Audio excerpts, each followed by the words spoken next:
हाँ तो नमस्ते जी, कैसे हैं आप लोग। उम्मीद करता हूँ आप बहुत अच्छे होंगे। तो मेरे प्यारे बच्चों, आज जो है हम जो है पढ़ने वाले हैं क्रमवीर कथा, जिसका शीर्षक है क्रमवीर कथा यानी कर्मवीर की कहानी। मेरे प्यारे बच्चों, इसमें पढ़ के देखेंगे हम लोग क्या कि एक कैसा दलित परिवार जो है कैसे अपनी मेहनत के बल पे, अपने परिश्रम के बल पे कैसे इस मुकाम को हासिल किए, उसके बारे में इस चैप्टर में हम पढ़ेंगे। मेरे प्यारे बच्चों, चलिए लेसन 1, 2, 3, 4 यानी 8 तक हम लोग देख चुके थे। तो आज हमारा ये चैप्टर है क्रमवीर कथा। अगर चैनल पर नए हैं तो चैनल को सब्सक्राइब कर लेंगे और घंटे को नहीं प्रेस किए तो घंटे को प्रेस कर दें। चलिए हम कहानी को स्टार्ट करते हैं। क्रमवीर कथा माने कर्मवीर की कहानी। माने कर्म मन होता है काम करना, वीर मन होता है बहादुर, यानी काम करके जो बहादुर होते हैं उन्हें बोला जाता है कर्मवीर। बोलेंगे सर ठीक है। तो चलिए, आपको पता है कि ये बुक से जो हम बुक पढ़ रहे हैं, यहाँ से सवाल जो आते हैं अधिकतर सवाल आते हैं हिंदी में ठीक है। तो आपको क्या करना है, कहानी को हिंदी से ही ज़्यादा समझने की कोशिश करना है।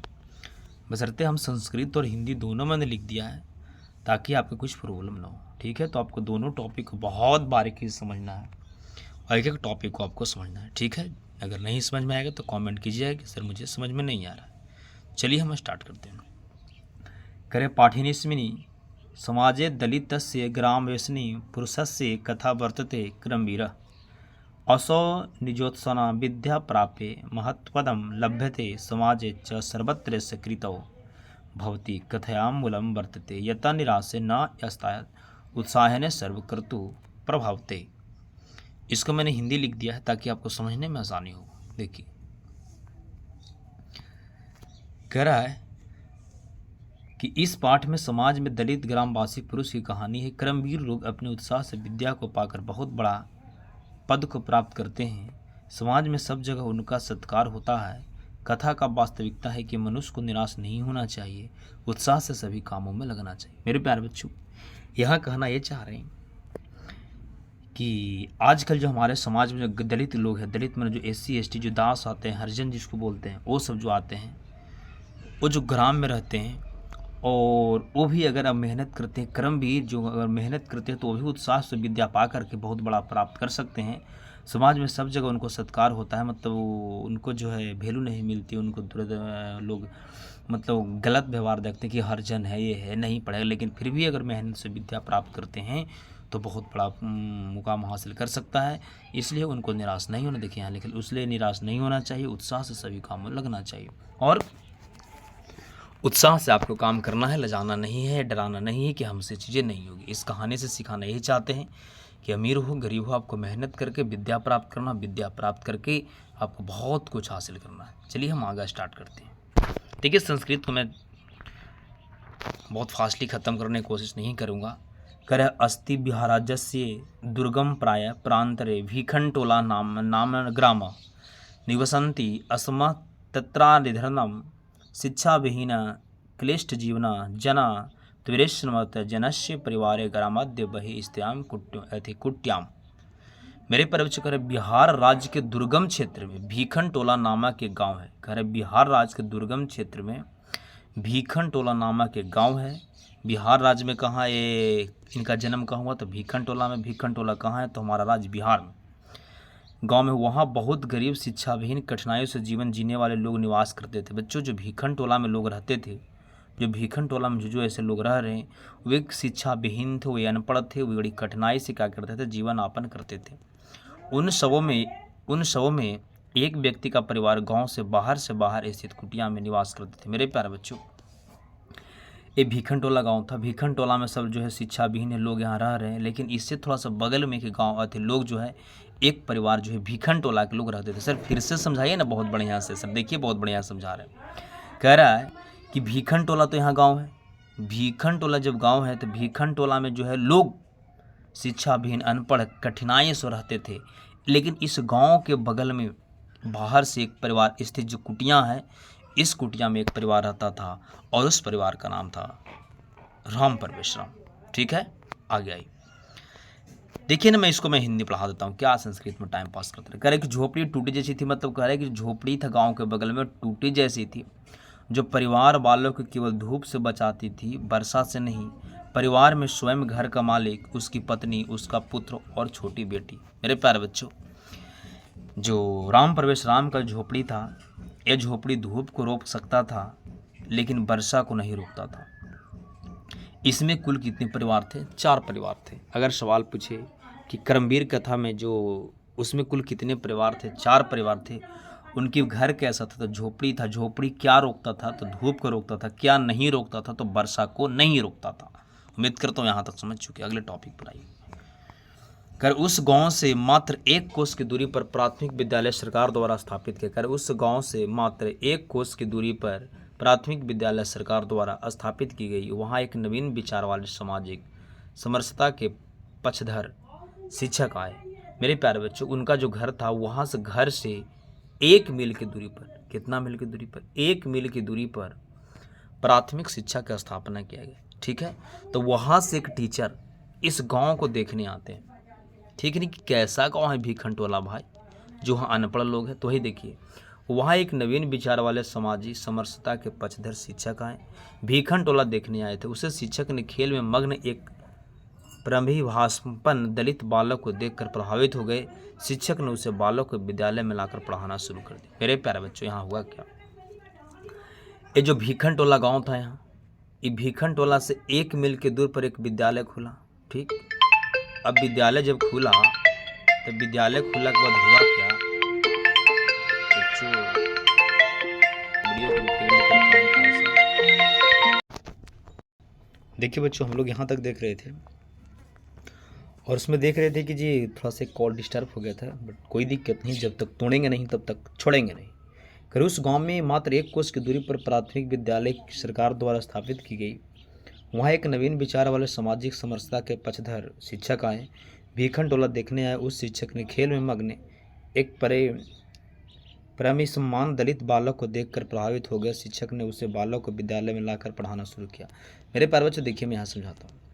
इसमें क्या हुआ कि जो एक शिक्षक था, जो सबसे पहले तो उनकी जो भीखंटोला था, वहाँ से 1 कोस के दूर पर एक विद्यालय स्थापित गई। तो वहाँ के जो शिक्षक थे, उनको पता चला कि एक भीखंटोला गांव है जहाँ के लोग सब अनपढ़ थे, और वे वहाँ कोई कॉलेज स्कूल नहीं है, जिसके कारण वहाँ के लोग सब शिक्षा विहीन है, अनपढ़ है, बेवकूफ़।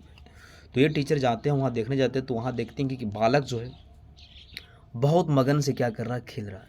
तो उस बालक को क्या करते हैं, बुलाते हैं और वो अपने स्कूल में लाते हैं और उनको पढ़ने के लिए बोलते हैं, और वो स्कूल में पहुँचा देते हैं, यानी कि साथ लाते हैं, और उस शिक्षक ने उसे विद्यालय में लाकर पढ़ाना शुरू कर देते हैं। ठीक है, आगे आइए। करे बालक भी उनकी पढ़ाई से क्या हो गया, प्रसन्न हो गया। बच्चा, जब वो बच्चों को लाया गया वहाँ से, तो बालक भी क्या किया कि बालक भी उनकी पढ़ाई से प्रसन्न होकर शिक्षा को जीवन का असली धन मानकर परिश्रम पूर्वक अध्ययन करने लगा। मेरे प्यारे बच्चों, जब वो शिक्षक वहाँ से लाए उस बालक को, तो बालक भी क्या किया, उनकी पढ़ाई से प्रसन्न हो गए, पढ़ाई से खुश हो गए थे, और उनकी असली पढ़ाई को असली धन मानकर परिश्रम पूर्वक अध्ययन करने लगा। इस प्रकार उच्च विद्यालय में जाने पर शिक्षक के सहयोग तथा अपने परिश्रम के बल पर जो उच्च विद्यालय में वो बालक गया, तो अपनी मेहनत और शिक्षक के परिश्रम पर परीक्षा में प्रथम स्थान प्राप्त किया। पढ़ाई या शिक्षा को प्राप्ति तपस्या है। अपने गुरु से बार बार उपदेश प्राप्त करके फलस्वरूप पिता की निर्धनता के बावजूद छात्रवृत्ति के सहारे माध्यमिक परीक्षा के नगर के महाविद्यालय में नामांकन कराया। मेरे प्यारे बच्चों, अब क्या हुआ, क्यों मन लगा के पढ़ाई करने लगे। वे जो है विद्या को क्या किए कि असली धन मान लिए, वो असली धन मान के रात दिन मेहनत करने लगे, जिसके कारण वो प्रथम स्थान प्राप्त कर लिए। उनके पिता गरीब थे, फिर भी अपने तपस्या के बल पर गुरु के बार बार उपदेश को प्राप्त कर करके वह रिजल्ट लाते गए, और छात्रवृत्ति के पैसा से कहा कि बच्चों आगे पढ़ के महाविद्यालय में नामांकन कराया। फिर आगे बढ़ कर आगे आइए करो, वहाँ भी शिक्षकों का प्रिय हो गया, और जब महाविद्यालय में गया तो वहाँ भी शिक्षकों का प्रिय हो गया। वहाँ भी इसे शिक्षक बहुत प्यार करते थे। हमेशा पुस्तकालय में तथा अपने वर्ग में सावधानीपूर्वक मन से बिना समय नष्ट किए पढ़ाई में लग गया। महाविद्यालय के पुस्तकालय में अनेक प्रकार के विषयों का अध्ययन करके याद कर लिया। मेरे प्यारे बच्चों, जब वहाँ गए, महाविद्यालय में गए, तो वहाँ भी मन से पढ़ने लगे। अब क्या हुआ कि वहाँ जो है पुस्तकालय में पढ़ते थे, उसके बाद अपन घर पर आके पढ़ते थे, फालतू के समय नहीं बर्बाद किया करते थे। कौन? राम प्रवेश राम। ठीक है ना। आगे आइए। कर स्नातक के परीक्षा में प्रथम स्थान प्राप्त करके फिर क्या की? स्नातक जिसको बीए बोलते हैं, स्नातक के परीक्षा में प्रथम स्थान प्राप्त करके महाविद्यालय की इज्जत बढ़ाई। जब स्नातक में फर्स्ट लाया तो उस महाविद्यालय की इज्जत बढ़ गया बच्चों। सभी जगह विश्वविद्यालय में तथा नगर में राम प्रवेश राम सुनाई पड़ता था। और विश्वविद्यालय हो तथा नगर हो, जहाँ देखे तो हम राम प्रवेश के नाम। भाई फलना के बेटा राम प्रवेश था जो टॉपर कर गया, फलना का बेटा राम प्रवेश था जो टॉपर कर गया। पिता को कोई नहीं जानते हुए भी विद्यापुत्र के कारण प्रसिद्ध हो। मेरे प्यारे बच्चों, पिता को कोई नहीं जानते थे कि राम प्रवेश कौन है, राम प्रवेश के पिता कौन है, लेकिन राम प्रवेश जो टॉपर कर गया तो इसके नाम पर इनके पिता के वैल्यू बढ़ गया। अब जब भी पहचान कराता है लोग तो इनको पिता के नाम से ही पहचान कराते हैं। सॉरी, राम प्रवेश के नाम से इनके पिता के लोग जानते हैं। चलिए, वर्ष के अंत में इन्होंने केंद्रीय लोकसभा के परीक्षा में अपने परिश्रम और व्यापक ज्ञान के कारण श्रेष्ठ स्थान प्राप्त किया। साक्षात्कार में समिति के सदस्यों को उनके ज्ञान, आर्थिक स्थिति और कठोर परिश्रम से सभी अति प्रसन्न हुए। मेरे प्यारे बच्चों, वर्ष के अंत में कहा कि लोक सेवा की परीक्षा मैंने यूपीएससी निकाल ली। यूपीएससी जानते हो, यूपीएससी ये जो है काकी लास्ट में निकाल लिए और सारे इज्जत को बढ़ाएं, श्रेष्ठ प्राप्त किए, जिससे इनके समाज में, इनके गांव में, इनके पूरे सारा इज्जत बढ़ा। देखिए लास्ट, आज राम प्रवेश राम की प्रतिष्ठा अपने राज्य में और केंद्र सरकार में बहुत है। आज राम प्रवेश राम का इज्जत जो है, प्रतिष्ठा जो है केंद्र में, राज्य में, उसका प्रशासनिक क्षमता और संकट काल में निर्णय की क्षमता सबों के लिए आकर्षक है। अवश्य यह कर्मवीर बधाओं को पार कर प्रशासन क्षेत्र में लोकप्रिय हो गया। सत्य कहा गया है, परिश्रमी व्यक्ति को ही लक्ष्मी की प्राप्ति होती है। सवाल करेगा कि लक्ष्मी की प्राप्ति कैसे व्यक्ति को होता है, तो परिश्रमी व्यक्ति को ही लक्ष्मी की प्राप्ति होती है। परिश्रमी व्यक्ति को ही लक्ष्मी की प्राप्ति होती है। ठीक है ना। तो वीडियो कैसा लगा, वीडियो को एंड करना है। और बच्चे इसके बाद मैं ऑब्जेक्टिव लेकर आऊँगा, आप जरूर कमेंट करके बताइए कि कैसा लगा। ठीक है, कहानी को जरूर बताइए कमेंट करके कि कहानी कैसा लगा। पहला सवाल, राम प्रवेश राम में कुल कितने परिवार थे? सवाल पहला, राम प्रवेश राम में कुल कितने परिवार थे? दूसरा, उनकी झोपड़ी जो था वर्षा को रोकता था? यस या नो करना है कि हाँ वर्षा को रोकता था या नहीं। ठीक है, अब देखिए, धनी यानी धन किनके पास आता है? कर्मवीर के पास कि कर्मवीर नहीं के पास? तो कर्मवीर के पास। विद्यार्थी को मेन काम क्या है? अध्ययन करना कि सोना? विद्यार्थी को क्या काम है? अध्ययन करना कि सोना? बोलेंगे सर आंसर कमेंट में। बच्चों जरूर कमेंट कीजिएगा, कमेंट करके जा रहा था। थैंक यू बच्चों।